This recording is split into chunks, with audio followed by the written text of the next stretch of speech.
Good morning guys and welcome to a new video. So in this video I thought of making espresso and use the French press to make latte art. So I'm going to use this one. This is the ALM copy, my new lever machine, and I'm going to make espresso with it. I'm gonna use medium dark roast coffee, and then I'm going to use this tiny French press I got. This was only $2 French press. It's a very cheap one. It's made of glass and plastic. So what I liked about it is that it doesn't have any metal in the body of it, so I can heat the milk here directly in the microwave.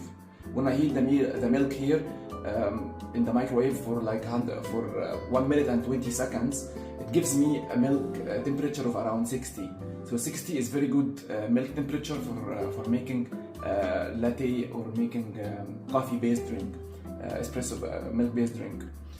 So I will prepare my espresso first, and let's see together how the process is going to be. So that's the coffee I'm going to use for my experiment today. It is like medium dark coffee from Colombia. I think I'm going to use the niche zero because niche is good with espresso, especially with milk-based drinks.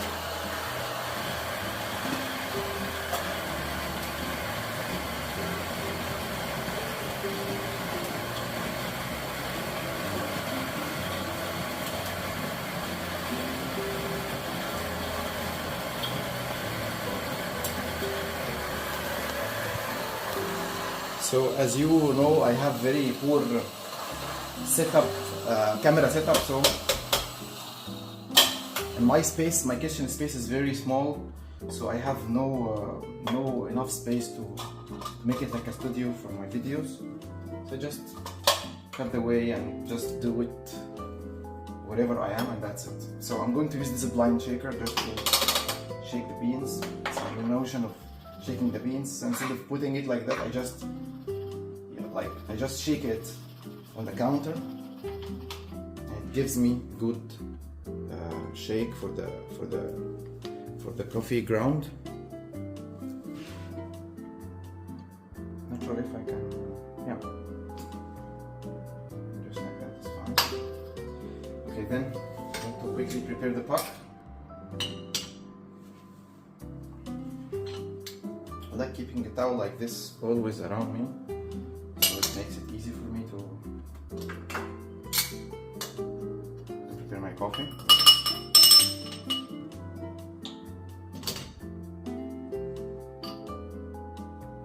I had this shaker since like 1.5 years, but I didn't use it a lot, honestly. But then I said, why not, let's give it another try these days since everybody's talking about it positively. And it's really doing a good job for me. But it's a little bit of an extended workflow, so you have to grind the beans. So I put it under the DF64V, so when I use the DF64V I grind directly into it, so it's easy. But I don't do the same for niche or the other grinders. That's the thing for me. So for preparing a milk-based drink like that using the niche, I can't cut it short and grind directly in it. I don't know, I just got used to grind only in the cup of the niche. So that's the pot. Now I boiled the water to 91 Celsius.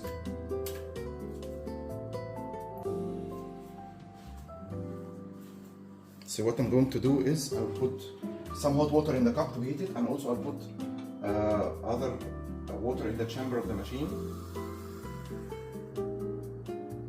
So this machine takes up to 120 milliliters of water, but I find it reasonable to just use around 100 ml. I think I added more now. So because my kitchen space is not that big, I mean it's not that high as you see, so the lever cannot go up all the way, it will hit here. So what I did is I put my lever machine on this like a wooden base, so that it's easy for me to pull it up, forward and backward if I'm putting the machine here near the sink and all that. So it's easy for me to just pull it on and off. Okay, so the cup is hot now. Meanwhile I can put the milk into the French press and then heat it in the microwave. I just use around 150 ml of milk and that's mostly up to here only. This is 150 ml or 140 ml of milk. That's the quantity I need, so I'll put it in the microwave for 120 seconds. Sorry, for 1 minute and 20 seconds.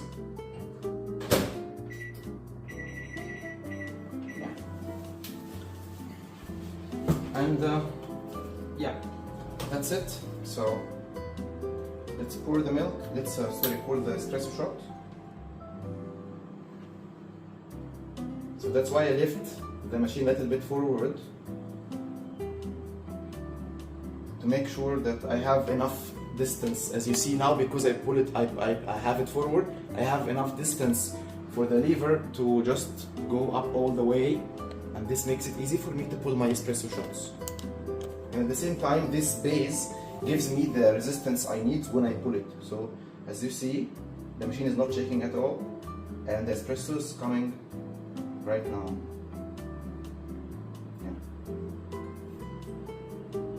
So I failed to turn on the timer. So right now I'm on 9 bars.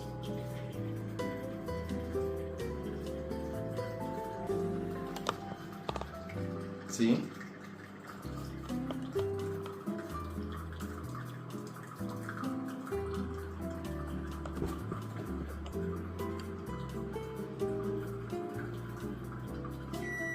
Six bars, and that's it for my shot.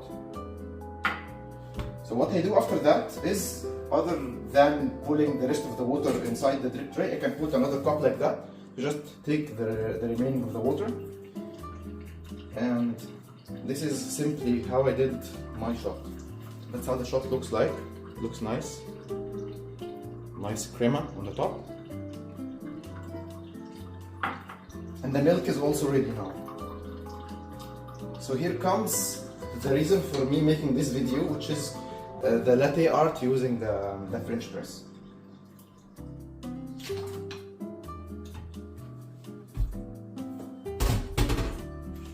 Okay. So let's clean up this area. I have a good space for you to see. And I'll use this picture. This used to be my pitcher for the last like 2 years or more.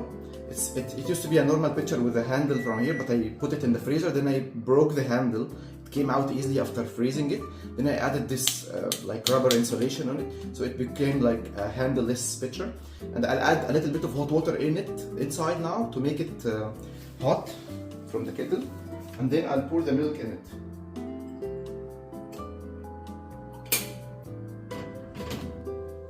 So here's the milk, guys. I just got it from the microwave. I did a quick cleanup for the station here. And I want to quickly use this thermometer to just measure the temperature of the milk with you to see how it looks. Just to double check my word about it with the microwave. So it's showing me so far 55, but it's a little bit going up.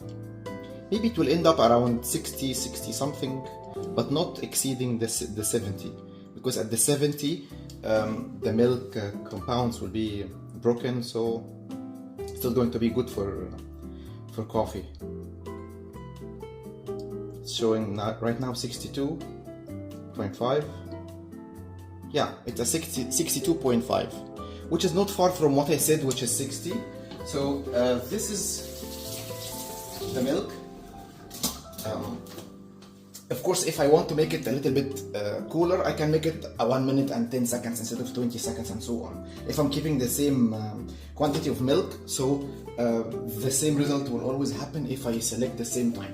So right now, this is the main idea for me making this video. So right now, I'm going to show you how I use the French press. So my technique is it maximum takes 15 to 20 seconds, okay? And I insert air in 2 times. The first time when I push the plunger for the first time, it will insert some air. Then I will keep on plunging inside the milk without going up to add more air. And then in the middle of the way, I will add a little bit more air. Then I will again plunge inside the milk. And that's it. This should not take more than 20 seconds. So let's start that and see now. So that's the first one. Then inside, plunging, plunging, plunging. See, I'm not even looking. Plunging, plunging, plunging.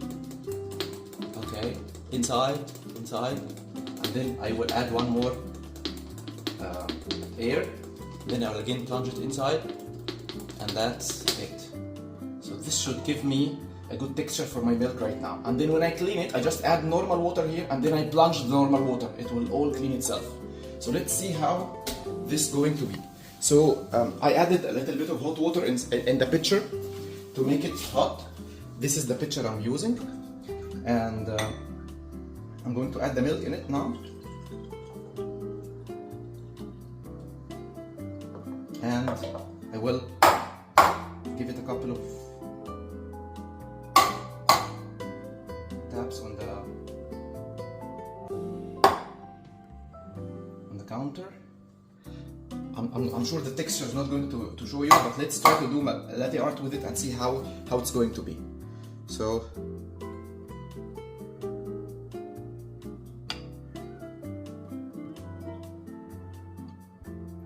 my latte art skills are not good.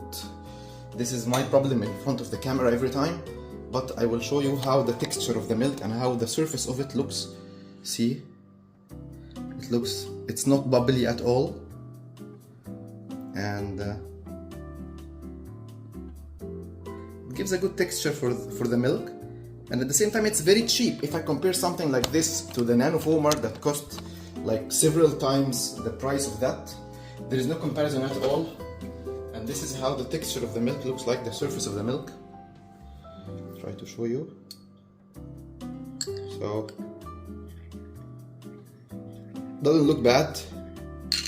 Put the camera a little bit down. Doesn't look bad at all. Actually looks nice. And the taste of the milk is nice with the coffee, and all that is just done without any special equipments. It's just a normal French press. So let's clean the French press together now and see how it becomes very clean. I give it a rinse first, then I add water in it, and then I add the plunger with the normal water, and then I do that for one time, then I add one more time like that. So without soap or anything, it becomes clean. This is how I clean it every time. Doesn't have any smell of the milk. I just leave it like that until it dries, and then it's ready for the next use. So this was everything about my video for today. I hope it was a little bit useful for you, and the coffee tastes very nice. I'll see you in the next videos. In my next videos, I'm going to review another new grinder. I think the new edition of the Star Seeker. As you noticed my previous videos about the Star Seeker grinders, they did the Edge and the Edge Plus. The next one for me is to review and try with you to do the unboxing and the first use and all that for the newest grinder they launched, which is the AK74. It's a flat burr grinder that has a 74mm burr, and it's a magnetic install, so it doesn't have any holes in the burr. So it has a variable RPM as well. I think it's gonna be cool to give it a try together. So watch out for my next videos. Thank you so much, and see you in my next videos.